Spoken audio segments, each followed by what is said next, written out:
हाँ बच्चों, आज हम लोग क्लास 10th में बायोलॉजी में कोशिकी श्वसन पढ़ेंगे। कोशिकी श्वसन या इसी को इंटरनल रिस्पायरेशन, आंतरिक श्वसन कहते हैं। कोशिकी श्वसन, सेलुलर रिस्पायरेशन।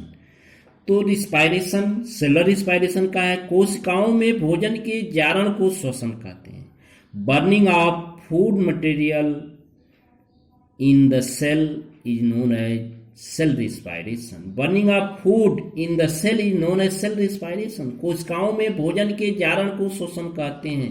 पाचन का अंतिम उत्पाद और श्वसन का कच्चा माल ग्लूकोज होता है, जिसके ऑक्सीकरण कोशिकाओं में होती है और ऊर्जा उत्पन्न होती है। इसी को कोशिकीय श्वसन कहते हैं। अब कोशिकीय श्वसन की क्रिया मुख्य रूप से दो रूपों में पाई जाती है। सबसे पहला है ग्लाइकोलिसिस। Glycolysis,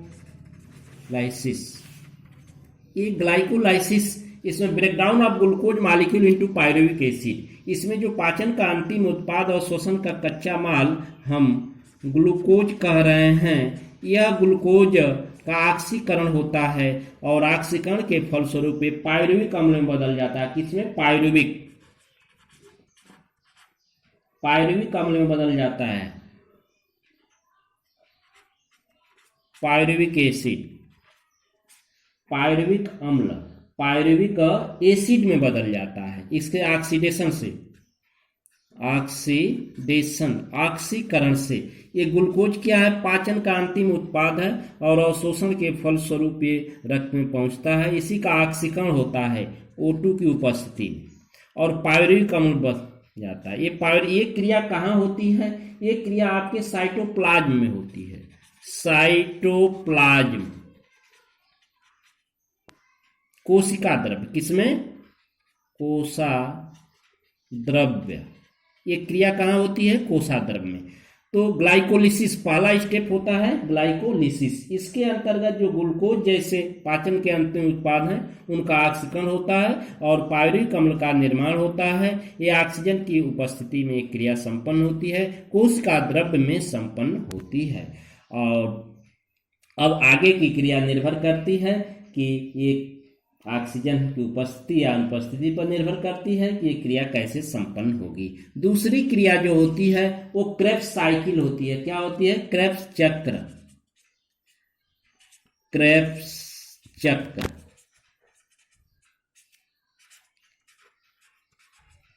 Krebs cycle. दूसरी क्रिया क्रेब्स साइकिल, क्रेब्स चक्र कहलाती है। इस साइक्लिक प्रोसेस, इस ग्लूकोज के पायरुविक अम्ल के ऑक्सीकरण के साइक्लिक चक्रीय क्रिया को सबसे पहले क्रेब्स नामक वैज्ञानिक ने देखा था, इसलिए वो उनके नाम पर ही इस चक्र को क्रेब्स चक्र या क्रेब्स साइकिल के नाम से जाना जाता है। इसमें पायरुविक अम्ल का पूर्ण ऑक्सीकरण से जल व कार्बन डाइऑक्साइड बनते हैं। क्या? ये पायरुविक अम्ल जो होता है, पायरुविक एसिड, इसके कंप्लीट ऑक्सीडेशन, पूर्ण ऑक्सीकरण, कंप्लीट ऑक्सीडेशन से कार्बन डाइऑक्साइड बनता है और जल बनता है। क्या बनता है? H2O और प्लस CO2 और ऊर्जा उत्पन्न होती है। इसी को क्या कहते हैं? एरोबिक रिस्पायरेशन भी कहते हैं। इसी को क्या कहते हैं? Aerobic respiration. एरोबिक रिस्पायरेशन कहते हैं। क्या कहते हैं? Aerobic respiration. इसको हिंदी में कहते हैं ऑक्सी श्वसन या वायवीय श्वसन, ऑक्सी श्वसन, ऑक्सी श्वसन।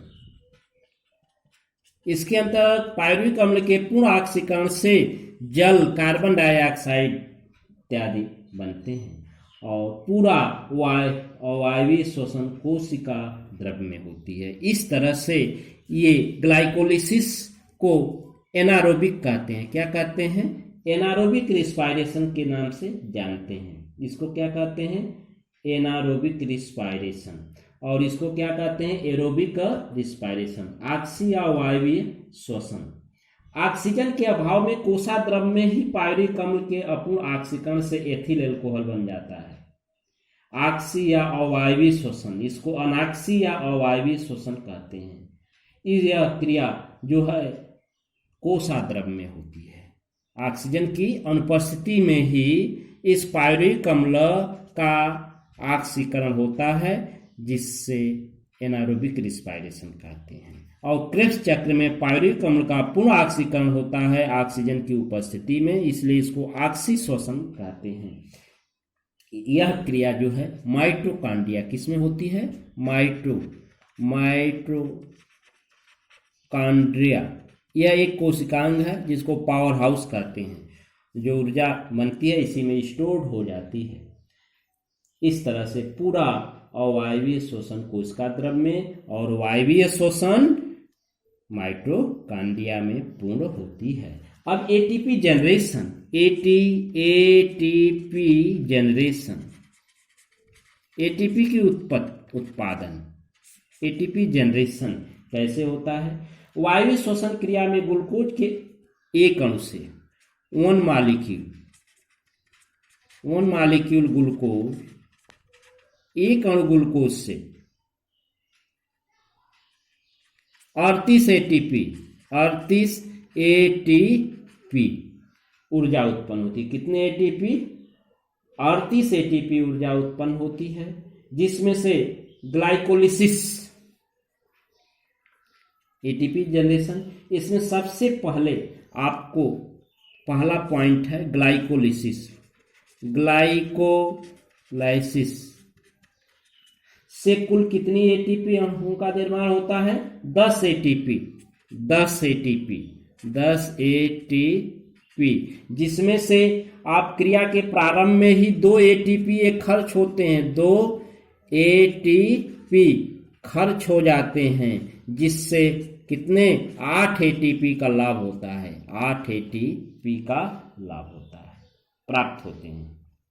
दूसरा जो है, दूसरा आगे के क्रम में हम पढ़ेंगे, एक एंजाइम होता है जो एसिटल कोएंजाइम एसिटल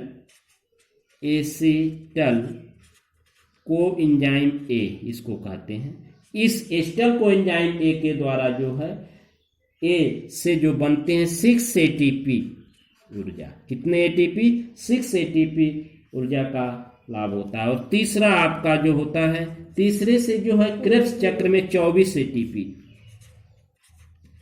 और क्रेब्स चक्र में कुल 24 एटीपी ऊर्जा उत्पन्न होते हैं। कितने एटीपी? 24 एटीपी। तो इस तरह से 30, 24 और 36 और 8, 38, कुल कितने एटीपी हो गए? 38 एटीपी। अर्थात सेलुलर रिस्पायरेशन, कोशिकीय श्वसन में कुल 38 एटीपी अणुओं का उत्पादन होता है।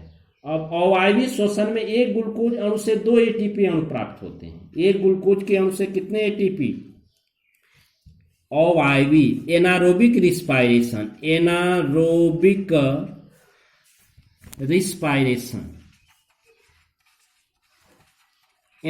रिस्पायरेशन अवायवीय श्वसन में ग्लूकोज 1 मॉलिक्यूल ग्लूकोज से 2 एटीपी अणुओं का क्या होता है? लाभ होता है। 2 एटीपी अणु बनते हैं। इस तरह से बच्चों एक नज़र और देख लीजिए, कोश की श्वसन की क्रिया, कोशिकाओं में भोजन के जारण को ही कोश की श्वसन कहते हैं। Burning of food material in the cell is known as cell respiration. ये क्रिया 2 शीर्षकों में संपन्न होती है, ग्लाइकोलिसिस और क्रेब्स साइकिल। ग्लाइकोलिसिस जो है कोश का द्रव्य साइटोप्लाज्म में होता है और क्रेब्स चक्र जो है माइटोकॉन्ड्रिया में संपन्न होता है। और इस क्रिया के फलस्वरूप कुल 38 एटीपी ऊर्जा उत्पन्न होती है, जो है ग्लाइकोलिसिस में 10 एटीपी और एसिटल कोएंजाइम ए से 6 और क्रेब्स चक्र में 24 एटीपी। इस तरह से कुल 38 एटीपी अणुओं का निर्माण होता है। एनारोबिक रिस्पायरेशन के अंतर्गत जो है ग्लूकोज के एक अणु से 2 एटीपी का निर्माण होता है।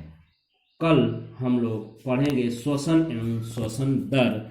बच्चों इस वीडियो को लाइक करें, शेयर करें और सब्सक्राइब करें ताकि अन्य लोगों का भी लाभ हो सके।